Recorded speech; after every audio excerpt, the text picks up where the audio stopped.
Oh, mahal kong gilew. Baon-baon. Aba. Nabagay-gigi ano naman. Kay naman tawaray. Ay latitina eh. Kung wala ka ng tigil ka iyak. Ay bitigigyan at naiyak na naman. Aba, hindi kay pinagsain ko na. Ha? May ulam na kasama. Aba, ipahid-pahiday. At kayat na eh. Hindi ka na nahiya. Kay naman tawaray. Yan ang sinasabi ko sa iyaw. Ay, chinat mo pa yata ang ex mo, si Pugi ng Batangas. Aba, tapos ay apo ng mamay. Sinabihan ka na ni kumparing Kadali Tibay. Ay, hindi ka pa nadala. Kaya naman na rin aking mahal na ray.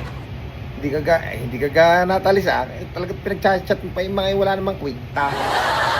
Kung ipapakainin ng mga yon sa umaga, may pagkain na, may pangulam pa, ay latiti, kahit ang uhog, pahid-pahid eh. Kaya naman tao ray. Wala kang mapapala doon, ay puro pugi lang ang mga iyaw. Ha? Kaya magtigil na diyan. Pukin ito. Kaya naman, bastaw. Ano eh?